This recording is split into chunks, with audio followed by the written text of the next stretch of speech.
show, Easy Design. This is the only show on the internet where you get expert car audio opinions to help you pick out the perfect recommendations to pick out great product for your vehicle. Today is December 18th, 2023. This is episode 4. We're going to be helping Jared. We're going to have Matt on the show again, which he's helped out on the first 3 episodes. So he's going to be joining us here in a moment as well. And we're going to be helping Jared out with his brand new 2023 Toyota Tundra. So just give me a moment here. I'm getting everything else up and running. But we will see you here in a couple minutes. While you wait, go to elevatedaudio.com/easy to fill out a questionnaire for yourself, and we'll feature you on the show, and we'll make recommendations for your car as well. So we'll see you here in just a moment. Thanks.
All right. Here we go. 3, 2, 1. Hey everyone, it is Andrew here with Elevated Audio, featuring the Easy Design Show. This is episode number 4.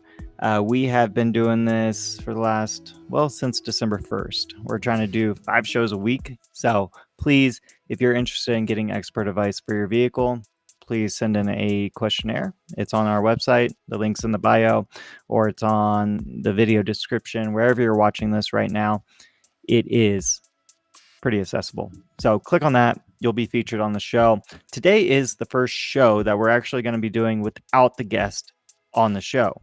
So typically we were doing like vehicle owner on the show. So there's a little bit of banter back and forth about any additional questions and stuff like that. So we're going to be relying on you a lot today, chat. If you have any questions for us, please send them in on the chat. It would be great just to see what kind of questions you might have. Today is a very, very easy build. Today we're just doing a brand new 2023 Toyota Tundra for a drive cam system or a dash cam system, whatever you call it. That's what we're going to be doing. The customer, Jared, he lives down in Dallas. He was looking for a good solution for front and rear protection on his vehicle, along with the ability to stream into it remotely. So we're going to be having some product recommendations for him here in a moment, brought to you by Matt with Car Audio Revolution. He is here in Denver, Colorado. So let's introduce him on the show real quick. Let's get Matt in here. Let's share the screen with you here, Matt. Hey, Matt, how are you doing? Good. How you doing, Andrew? Doing good. Oh, there you go. That light behind you is hard to see. No, yeah, thanks for joining us today. So yeah, you want to give us a little bit of background on who you are, what you do, and your experience in the industry? Sure. So I am 20 plus years in the industry as mostly a technician, owner, operator, GM, a lot of different roles. I primarily focus on quality builds now, hear it and see it, and I am a solo owner operator of my own shop. Nice. Cool. No, yeah, thanks. So you've been doing this for a long time, right? And that's why you've kind of been helping out with these shows as well. It's nice to have an experienced technician, somebody who knows all the ins and outs. So since Jared's not going to be here to ask you questions, I'm going to be asking you some questions about why you recommended the products and kind of what you recommend for this, and what kind of issues he might run into in terms of his, like, the installation itself, So all these quotes that we're doing, we are doing to we're providing product recommendations based on expectations and the budget of the client, and the budget is only for product. We're not really including anything about installation, because installation varies so much across the country and even within the same city. Here in Denver, I charge $175 an hour for my labor, and other shops here in town charge $100 an hour for the labor. So it really depends on, there's a lot of variabilities. But before we get into it, I would like to just make it clear that there are a couple things that we do on this show. Where are my notes? I'm sorry. As a reminder, there is no agenda here. So if you're watching any of the previous shows or any future shows, there's no agenda here other than to provide you with expert advice. There is no selling out of our pocket. There's no trying to sell you what we have in stock. Like the typical things that if you went into a retail location, things that you should be kind of aware of, things that do happen from time to time, is you might be sold on whatever's most convenient, whatever's in stock, whatever pays them the most, whatever it may be. We have no agenda here other than to just give you expert opinions based on our experience and nothing else. So we don't sell any product directly. We don't offer any installation services. So yeah, we just don't do any of that. All views expressed by our system builders, such as Matt today, are those of their own and do not represent any third party, any manufacturers, any employers, anything like that. Please keep the chat clean and respectful. And yeah, that's it. So let's jump into this build here with Matt.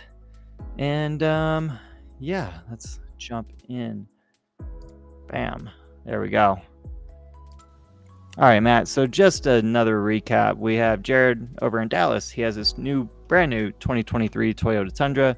He had a budget of $800. His expectations were he's looking for a high quality dash cam to protect his new truck with like front and rear camera and battery protection, because what we had like a little email exchange, and he parks his truck at the airport parking lot frequently. So having that extended battery and the LTE connectivity so that he can view it remotely whenever he's out of town.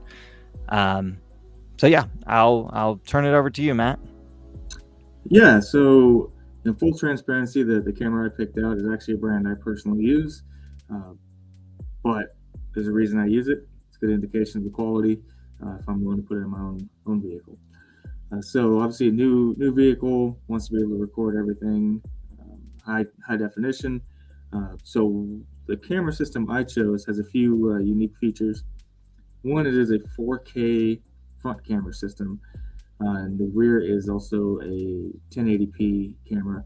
Both the camera lenses are made by Sony, so they're using their Starvis technology. So the camera I chose is a Blackview DR970X 2-channel LTE. So the reason I chose that camera, not only is it high quality, Blackview's been around for quite a while and has been leading the industry in this category for quite some time. It has a built-in LTE module, so you can. It is a subscription, so you do need to pay a little bit extra to use it, but it'll allow you to pull the image through the app remotely. So long as the camera has internet connection and you have internet connection, you can view the images from the vehicle remotely from basically anywhere. You can also download video files remotely onto your phone, so you can save in case somebody were to break into the vehicle and grab the camera and throw it in the river or something like that. You can get the files and stuff off before anything like that might happen. So this also has a built-in hardwire cable, so we're able to set it up to a constant power feed as well as an ignition, so it knows when the ignition is on and off. This is great, so it can interpret what parking mode is. So as soon as you leave the vehicle, it will go into parking mode automatically, and it will look for any impacts. It will look for any motion in front of the camera. So if somebody's walking in front of the vehicle, things like that.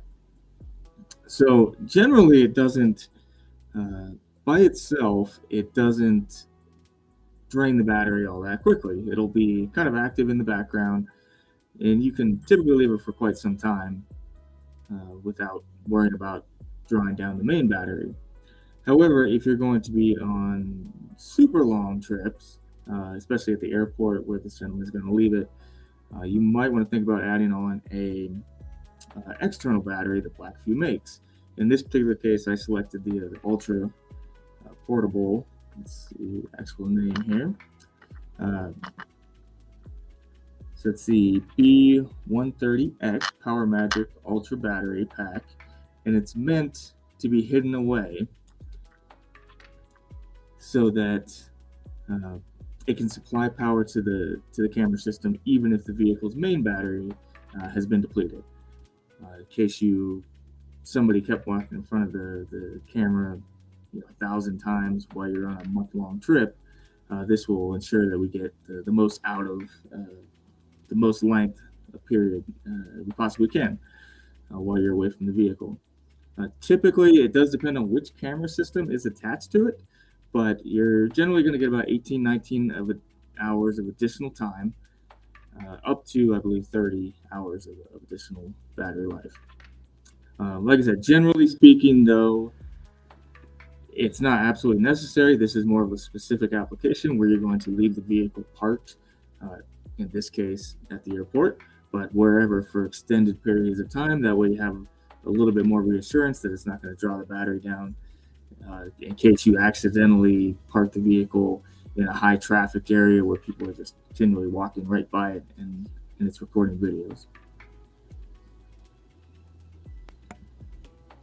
That's really good information there, Matt. It's I was actually doing some research on it as well, and it takes 50 minutes to recharge that power bank for 19 hours of kind of extra protection. So it depletes, and it's really there to protect the vehicle battery too. I run a Blackview in my vehicle as well, and it is, they like to kill batteries, or you could set it up to where it just turns off once it hits a certain voltage. Unfortunately, that voltage isn't super low, so it does like to shut off pretty quickly if you don't have a super strong battery. So this is kind of nice. So this also has a plethora of settings that you can set as well, which probably covers. Does it? Yeah. So you can set this thing up as far as the image quality, how sensitive everything is. It's an incredibly powerful app that they have to be able to change all these settings to really fit how you need it to behave. So if your trips are only 2 hours, and that's like 2 hours or less, and that's 99.9% of your driving, then you're probably going to set it to be ultra sensitive everywhere and always record extreme high quality videos. So there's lots of ways to configure this.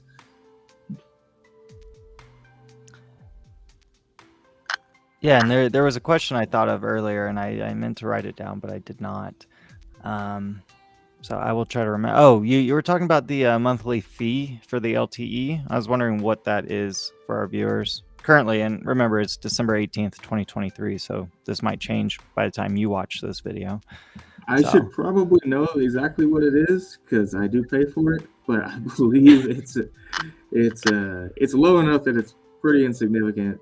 I believe I pay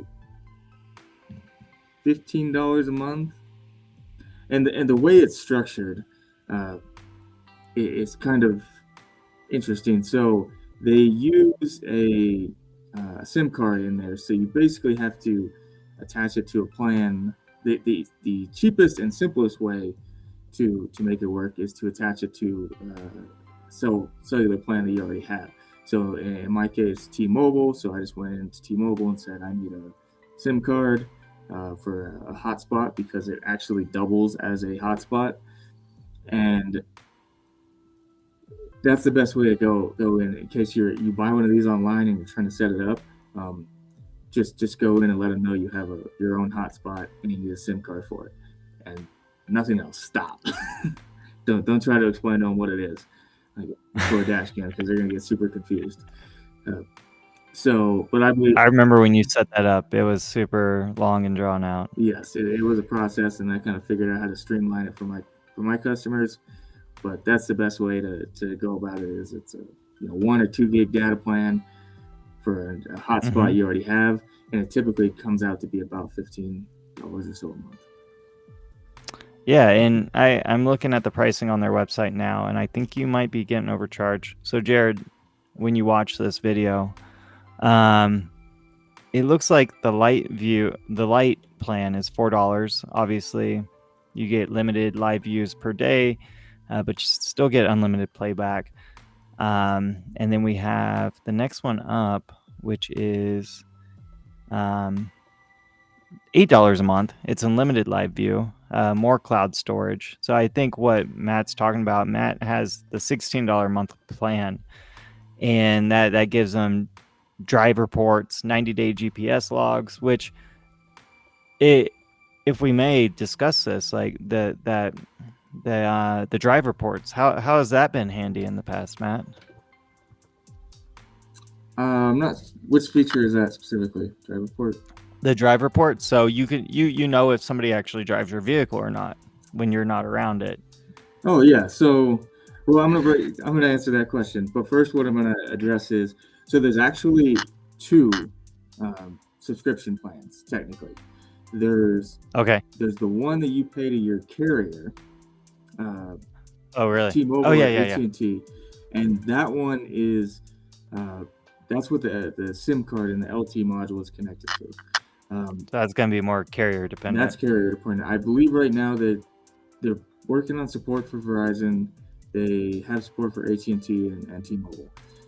The second charge is through Blackview, and that really depends on how you're going to interact with their app, as far as the live viewing, the tracking, and that's what you're referring to with the 4, 8, 16.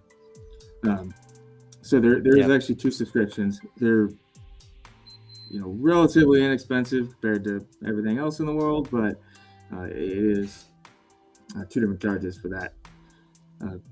So as far as viewing, doing a live view, so yes, you can see if your vehicle's been started, if it's been moved remotely.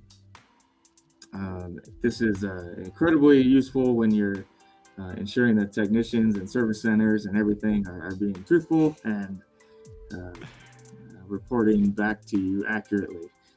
And it's we won't go into detail, but there's definitely an incident recently where it was super helpful for me to know if the vehicle has been moved or started or anything in between. So yeah, you don't want to tell us about the dealership that did that.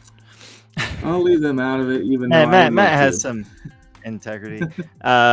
Yeah, that's a crazy story, but long story short, yeah, Matt, the technician, was like, yeah, we checked on your truck and we got it in the shop, and long story short, the truck hadn't moved all day, and Matt had the proof to say, "Hey, no, it's in the same spot. I've been checking in on it multiple times, and it's still there. So please don't lie to me." Very, very deceitful dealership, unfortunately. And although I was able to prove it, they still didn't care, to be honest. So yeah, watch who you work with, I guess. Yeah. So yeah, you get the. So as far as the installation for Jared here, so the front and rear cam. So he's gonna have that 4K front. What's the back? Full HD, like 1080p, right? It's 1080p. So I believe the front camera is a 8 megapixel 4K Sony Starvis camera. The rear is a 2.1 megapixel Starvis sensors as well, and it's 1080p, I believe. Okay. So very high quality video all the way around. Nice. And then as far as the installation's concerned, we have that back camera. Where would you put that on that truck? Because that back window rolls up and down, correct? It does roll up and down, yep. So when doing the installation, typically these would, especially in a truck, these would mount to the rear window. The only real consideration you have to take into account is the power window, or rear middle window, whether it's power or not, which way it moves, so it doesn't knock the camera off its mount. And when the entire window moves up and down, then typically we have to create a mount from the headliner of some sort, so that it can kind of free float there, kind of hang above. Otherwise, first time you roll the window down, it's going to rip the whole mount off and start all over. Yeah. So generally, there's a little bit more labor that's going to be involved when doing that, to create a bracket to be able to, probably going to be able to hang it from either a hook that's in the vehicle already, or a some kind of pin that's holding the headliner up. Fortunately, the rear camera is not very big, it's not very heavy, so it doesn't need 1/4-inch aluminum to be able to hold it. It'll be able to hold up just fine. Nice. Cool. Well, like we said, this is going to be kind of a shorter one where we're just doing a dash cam, but this is a great example of like, hey, what can we do on this show? It's not just about audio builds. It's any 12-volt accessory that you would typically go to a car audio shop for. That's what we're here to help. Make product recommendations. If you don't agree with the recommendations, that's perfectly fine. If you love them, that's great. There are links in the descriptions and everything else, so you could actually check them out, check out current pricing on these pieces. And again, we don't sell anything directly, so it doesn't really matter if you buy what we're recommending or not, but these are just recommendations made based on our experience in the field. So coming to price on this, we have, Matt, you want to, so again, we had an $800 budget. So a little bit over budget with this one, but we are going to get them about as long as battery life as we possibly can without adding a second battery and the install for all that. So this is going to give him, I believe, everything he asked for, and probably a little bit more. One thing we should note is that there are great dash cams at all price points. In my other vehicle, I use $100 dash cam that works great. Yeah. It's just a matter of really the biggest things is how many channels, front, rear, and then the quality of the image, and does it have an app, or are you going to have to take that SD card out or connect locally through a Wi-Fi connection? Those really seem to be the biggest things that determine the overall cost. But there are fantastic cameras from $800 all the way down to $100.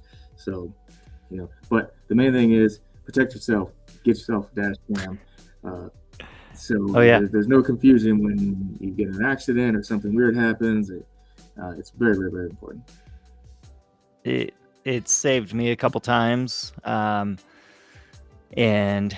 it's Yeah, it's great. It's not going to help catch the guy who scratched your car in the parking lot, because just to be clear, this is just a front and rear dash cam. There are some 360 options on the market, but to Matt's point, always double check before you buy it. Figure out what app it takes for your device, whether it's iPhone or Android, and see the ratings on that app. And well, it's probably a bad example for Blackview, because I'm sure their app's not rated very highly. Everything I've ever sold in the dashcam market has always had poor ratings. And I think it comes down to a lot of user error and misunderstanding of what capabilities it does have and what it doesn't. So if you guys ever have any questions, yeah, that would probably go back on us as the owners, the salesmen, the technicians. We probably need to spend a little bit more time setting expectations and then follow up on the back end to show people how to use them correctly. And technology is frustrating, and these are pretty. The settings can be very confusing to set them up. Oh yeah, I've been there too. So the camera itself with the LTE is 530. That backup battery. So Jared, when you watch this, $300 for that feature, so you could have like essentially an extra day worth of coverage in the parking lot. And I mean, I guess nothing would be worse than going on a 2-day trip and wanting to check in on your truck and realizing that, hey, the camera turned off, because it would rather you be able to start the truck whenever you get back. So having that extra 19 hours of battery life is actually quite nice. So is it worth $300? I mean, it should last a long time, right, Matt? It's a new product, so we really don't know longevity of this one, but it should. It really depends. I've never had any battery issues personally in my vehicles, and I've had Japanese vehicles with a single battery to diesel trucks with dual batteries. But then again, I'm pretty much driving the vehicles every single day. So if it's a situation where you're leaving the vehicle for long periods of time, I would definitely consider it. Okay, cool.